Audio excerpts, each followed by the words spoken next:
बात करेंगे objection handling के बारे में।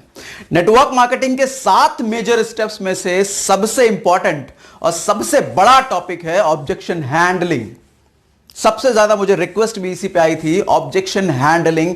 आज इसके बारे में सब कुछ बताता हूं, सब पूरा डिटेल में बात करते हैं।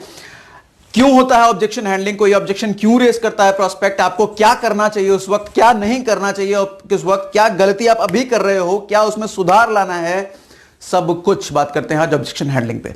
दरअसल ये टॉपिक इतना बड़ा है कि अगर मैं इस पे ट्रेनिंग देने जाऊं तो मुझे 2 दिन लगेंगे पूरी ऑब्जेक्शन हैंडलिंग कवर करने में, पूरे अच्छे तरीके से आपको सिखाने में। लेकिन 10 से 15 मिनट के अंदर आज मैं कोशिश कर रहा हूं कि आपको समराइज वे में ज्यादा से ज्यादा चीजें बता दूं। सर पहली चीज तो ऑब्जेक्शन हैंडलिंग के बारे में यह समझ लो, objection is not rejection. Most of the people हार मान लेते हैं इंटरनली जैसे ही उनके सामने ऑब्जेक्शन आता है। जैसे ही सामने वाला बोलता है मेरे पास तो टाइम ही नहीं है ये काम करने के लिए, मैं तो बहुत बिजी हूं। जैसे ही सामने वाला बोलता है मेरे पास पैसे नहीं है, मैं तो कर ही नहीं सकता। जैसे ही सामने वाला बोलता है मैं तो ये काम कर ही नहीं सकता, मुझे तो बात करना नहीं आता, मेरे पास तो लोगो नहीं है, बला बला बला बला, बहुत सारी चीजें हम वहीं इंटरनली हार मान लेते हैं। Sir understand it, it's not rejection, it's a part of selling. दुनिया में किसी भी तरह की सेलिंग होती है, objection is a part of selling, it's a process of selling. Without objection you won't be getting major exception. Exception वो exception, accept करने वाला exception. You won't be getting major exception without objection. You won't be getting major exception without handling objection. ठीक है sir, objection is a part. अब जहां आप हार मान लेते हो ना, जो most of the network marketers जहां हार मान लेते हैं, जो एक्सपर्ट नेटवर्क मार्केटर्स होते हैं, वहां से उनका खेल शुरू होता है। असली खेल तो सर वहां से शुरू होता है, प्रोस्पेक्ट की असली हेल्प, उनको समझने में हेल्प, उनको बिजनेस को ग्रो कराने में, बिजनेस में लाने में हेल्प, वहां से शुरू होती है ऑब्जेक्शन हैंडलिंग पे। आपकी एक्सपर्टीज, आपकी सक्सेस इस इंडस्ट्री में उस चीज पर डिपेंड करेगी कि आप कितने मास्टर हो ऑब्जेक्शन हैंडलिंग के। Yes it's true. तो आज स्टेप बाय स्टेप बताता हूं, जैसे मैं अपने हर वीडियो में करता हूं, आपको स्टेप बाय स्टेप फॉर्मेट देता हूं, फॉर्मूला देता हूं, स्टेप बताता हूं। आज इस वीडियो में भी मैं आपको स्टेप बाय स्टेप बताता हूं। First step, mind reframing. अपना माइंड आपको रीफ्रेम करना है। रीफ्रेम मतलब चेंज करना है, कुछ नए तरीके से सोचना है आपको। अपना क्या करना है माइंड रिफ्रेमिंग का मतलब? माइंड रिफ्रेमिंग का मतलब जब आप प्रोस्पेक्ट के सामने बैठे हैं, जब आपके सामने ऑब्जेक्शन आता है तो जनरली लोग इरिटेट होने लग जाते हैं, गुस्सा होने लग जाते हैं। कुछ लोग तो गुस्सा भी होते हैं। और इरिटेशन और गुस्सा जैसे ही आपके चेहरे पे आती है सर, वो आपके लिप पे, आपके सिकस्त पे, आपके आईज में वो बड़ी इजीली दिखता है और सामने वाला ये चीज गेस भी कर लेता है। आप जिस प्रोस्पेक्ट को बिजनेस में लाने की बात कर रहे हो, उसके सामने आप इरिटेटेड हो, क्या वो आएगा आपके साथ? कभी नहीं आएगा, कभी नहीं आएगा। तो पहली चीज तो ये मान लो, ये रिजेक्शन नहीं है, it's a part of process. तो बी हैप्पी, स्माइल करो, वहां पे खुश हो जाओ। अब आपको एक अपॉर्चुनिटी मिली है, it's an opportunity to learn, it's an opportunity to learn a new skill, it's an opportunity to learn, opportunity to be a master. Sir अगर ये स्किल आपको अच्छे से आती है ना, you can own the entire world, you can own the entire world. बहुत powerful skill है ये। तो फर्स्ट थिंग मैंने क्या बताया? Mind reframing. Don't be irritated, गुस्सा मत हो, ऐसा मत सोचो खत्म हो गया है। आपको वहां पे चिल रहना है, काम लेना है, बी पेशेंट रहना है। अब आपको उसके आगे का स्टेप करना है। Second step, never answer to prospect. Never answer का मतलब यह नहीं है कि आपको जवाब नहीं देना, प्रोस्पेक्ट को कुछ पूछे तो बताना नहीं है, इसका मतलब यह नहीं है। नेवर आंसर का मतलब जो तरीका आप इस्तेमाल कर रहे हो उस तरीके से नहीं करना। जब भी ऑब्जेक्शन आपके सामने आता है, प्रोस्पेक्ट कहता है मेरे पास टाइम ही नहीं है, मेरे पास तो पैसे ही नहीं है, कुछ भी मैं तो कर ही नहीं सकता, तो सर आपको उल्टा उस ऑब्जेक्शन का तुरंत जवाब नहीं देना है। जैसे प्रोस्पेक्ट कहता है मेरे पास तो टाइम नहीं है, आप इमीडिएटली कहते हो सर टाइम तो किसी के पास नहीं है, टाइम तो मैनेज करना पड़ता है, टाइम तो इसके पास भी नहीं है, टाइम तो उसके पास भी नहीं है, मेरे पास भी नहीं है, मैं तो मैनेज करता हूं। It's answer to prospect. जब आप उनके कंसर्न को इस तरीके से आंसर करते हो तो सर उनका ईगो हर्ट होता है। ईगो हर्ट होता है। ईगो हर्ट होने मतलब उनको ऐसा लगता है कि ये आदमी मुझे सिखा रहा है, ऐसे जैसे मुझे कुछ पता ही नहीं, ये आदमी मुझे सिखाएगा क्या? अब जब ये फीलिंग उनके सामने आती है ना, उनके अंदर आती है, तो वो आपके साथ कभी नहीं आने वाले, कभी भी किसी का ईगो हर्ट नहीं होने वाला करने का, क्योंकि हर आदमी अपने आप को समझदार समझता है, हर आदमी अपने आप को दुनिया का सबसे समझदार समझता है। आप जब उनको सिखा रहे हो कि टाइम तो किसी के पास नहीं है और आपने उनकी बात को काट दिया, सर ईगो हर्ट होगा उनका, कभी मत करो। मैं बहुत सारे लोगों को देखता हूं, लोग ऐसा करके आते हैं, अपने प्रोस्पेक्ट को चुप करा के आते हैं। देखो, winning the argument, losing the prospect, winning the argument, losing the prospect. अगर आप अपने आर्गुमेंट पर विन करते हो ना, प्रोस्पेक्ट को लूज कर दोगे। बहुत सारे लोग को मैं देखता हूं उठ पटांग से जवाब देकर के प्रोस्पेक्ट को चुप करा करके प्रोस्पेक्ट की बोलती बंद करा के आते हैं और अपने अपलाइन को बड़ी खुशी खुशी सुनाते हैं। सर आज तो ऐसा उसने बोला, मैंने ऐसा बोला, चुप ही करा दिया सर, उसको बोलती बंद करा दी। और अपलाइन भी भैया नए नए अपलाइन होते हैं, हाँ बिल्कुल सही करा, मैं भी ऐसे ही करता हूं। कभी मत करना सर, नेवर। अगर आपको प्रोस्पेक्ट का दिल जीतना है ना, कभी आर्गुमेंट जीतने पे फोकस मत करो। तरीका क्या है आज वो बताऊंगा मैं आपको, आज बताऊंगा, इत्मीनान से समझना आप। थर्ड स्टेप आता है understand the inner asking. Inner asking, जो सवाल आपके सामने वो पूछ रहा है, जो कंसर्न उसने आपके सामने रखा, उसका मतलब जरूरी नहीं है कि वो वही पूछना चाह रहा है। उसने बोला आपके साथ कि उसके पास टाइम नहीं है, तो इसका मतलब ये नहीं है कि सच में उसके पास टाइम नहीं है। उसने अगर बोला कि आपके पास उसके पास पैसे नहीं है, तो सच में ऐसा नहीं है उसके पास पैसे नहीं है। दरअसल वो पूछना कुछ और चाह रहा है।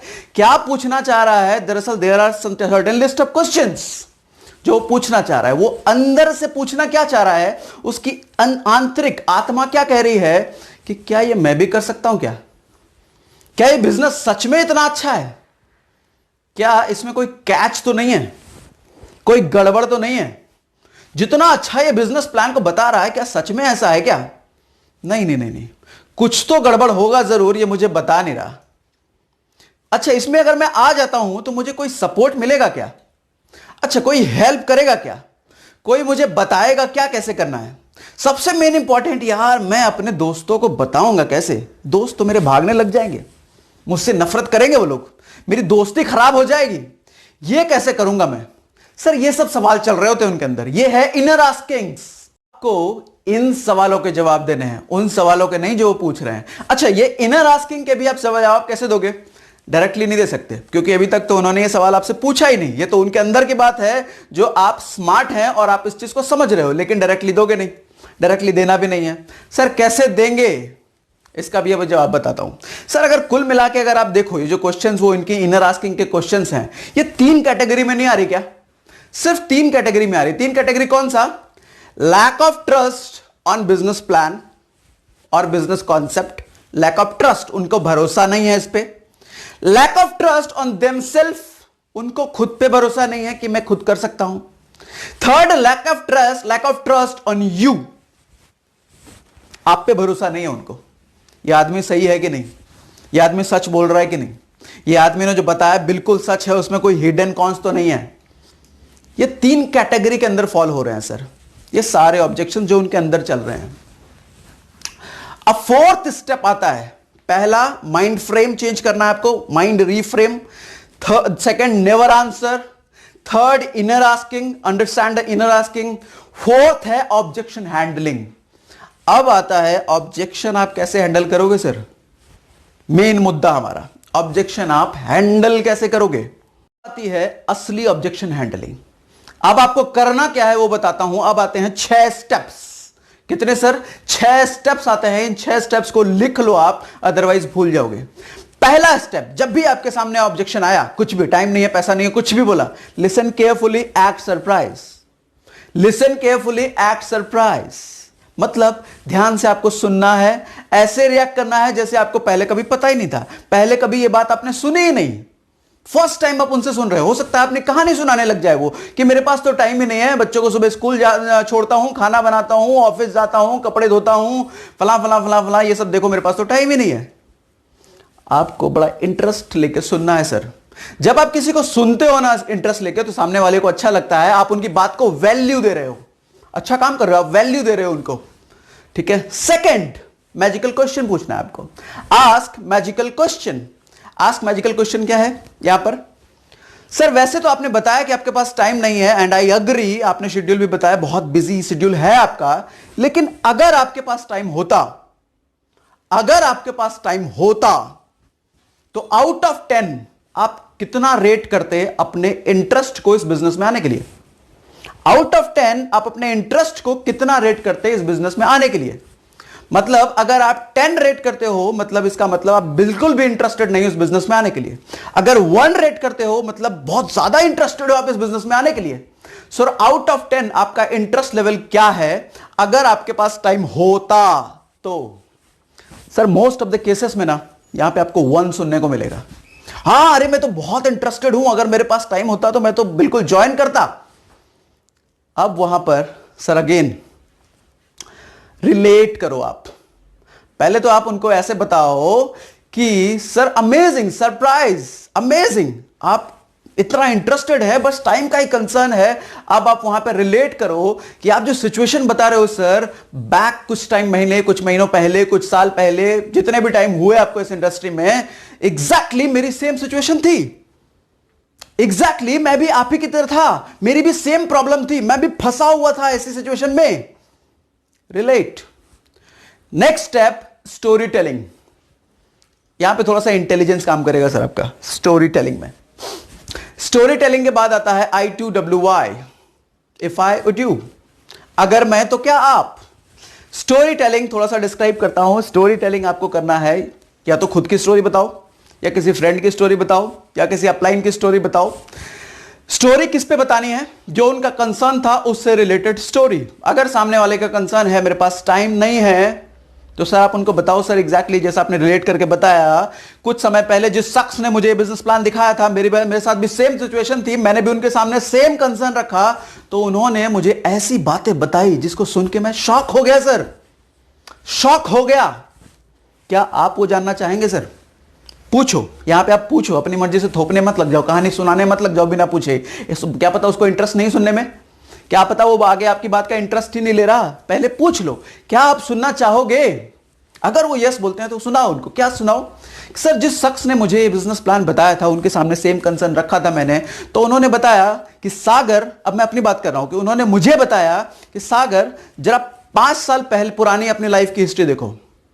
5 साल में आपने क्या ग्रोथ किया है, कितना ग्रो हुआ है, आपकी लाइफ कितनी ग्रोथ हुई है, फाइनेंशियली कितना ग्रो हुए हो, हेल्थ वाइज कितना ग्रो हुए हो, वो 5 साल आप पिछला जरा देखो।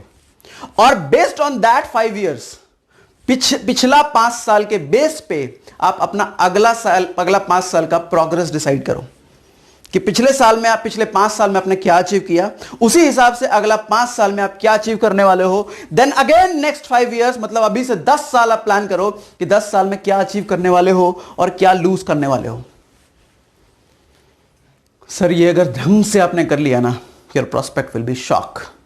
यहां पे सोचने पे मजबूर करो, खुद ही जवाब मत दे ले जाओ, उनसे पूछ के बस चुप हो जाओ, पूछ के बस चुप हो जाओ। 5 साल पिछला क्या किया, उस 5 साल के बेस पे अगला 5 साल आपका क्या होने वाला है, सर वो जरा सोचो। आप उनसे पूछ नहीं रहे हो, उनसे सोचने के लिए कह रहे हो। सर डर जाएगा प्रोस्पेक्ट। तो सिमिलरली आपको बताना है, जब उन्होंने मुझसे एक क्वेश्चन किया तो मैं बिल्कुल डर गया। जब मैंने सोचा इस बात पे तो मैं डर गया। पिछले 5 साल के बेस पे अगला 5 साल मैं कुछ खास प्रोग्रेस नहीं करने वाला हूं, अगला 10 साल भी मैं कुछ खास प्रोग्रेस नहीं करने वाला हूं। इसका मतलब उन्होंने मुझे बताया कि सागर, जब तक आप अपने अंदर कुछ बदलाव नहीं लाओगे, कुछ भी नहीं बदलने वाला। जब तक आप नहीं बदलोगे, आपके साथ कुछ भी नहीं बदलेगा। जब तक आप कुछ डिसीजन नहीं लोगे, आपके साथ कोई बड़ा बदलाव नहीं होने वाला है। सिमिलरली जब तक आप कोई स्टेप नहीं लोगे, अलग स्टेप नहीं लोगे, अलग रिजल्ट नहीं मिलेगा आपको। टाइम ना होना इस जेन्युइन कंसर्न बहुत सारे लोगों के साथ है। बट अगर मैं आपकी हेल्प करूं, मुझसे मेरे मेंटोर ने कहा, जिस शख्स ने मुझे प्लान बताया, उन्होंने मुझे कहा सागर अगर मैं आपको टाइम निकालने में आपकी हेल्प करूं तो क्या आप मेरी हेल्प लेना चाहोगे? फिर से सवाल पूछ दिया, फिर से सवाल। ठीक है, तो अब यह सवाल करते हैं क्या आएगा सर आपके सामने? Of course yes. अगर आपको सामने यस आया सर, मतलब समझ लो आपकी डील अब पॉजिटिविटी की तरफ जा रही है, आपकी डील अब अच्छी होने लग जा रही है, क्लोजिंग की तरफ आप बढ़ रहे हो। यह हो गया। उसके बाद next step I2WY, if I would you, if I would you. क्या अगर मैं तो क्या आप, अगर मैं तो क्या आप। अगर मैं आपको 6 महीने का एक रोड मैप बना के दूं 6 महीने का एक रोड मैप बना के दूं कि किस तरीके से आगे प्रोसीड करना है, किस तरीके से टाइम निकालना है, किस तरीके से बिजनेस में पैसा कमाना है, तो क्या आप समझना चाहेंगे? क्या आएगा sir? Of course yes, of course yes. अब अगर ये आप अच्छे से कर ले रहे हो तो नेक्स्ट स्टेप आता है जो मैंने वीडियो बनाया था, 5 मैजिकल क्वेश्चंस, 5 जादुई सवाल क्लोजिंग के, सेल क्लोजिंग के। वो वीडियो नहीं देखा तो डिस्क्रिप्शन में लिंक है उसका, आई बटन पे क्लिक करो, उस वीडियो पे पहुंच जाओगे आप। एग्जैक्टली वो फंडा अप्लाई करो सर, ऑब्जेक्शन हैंडलिंग, जबरदस्त तरीके से आप काम करोगे, आउटस्टैंडिंग रिजल्ट आपको मिलेगा। लेकिन इसको प्रैक्टिस करने की जरूरत है। ऐसा नहीं है एक बार बोला मैंने, एक बार आप कर लोगे और हो जाएगा। It needs lot of practice, it needs lot of notes. अगर आपने नोट्स नहीं बनाया वीडियो देखते वक्त, दोबारा देखो और नोट्स बनाओ और इसको इंप्लीमेंट करो। धीरे धीरे you will master the objection handling.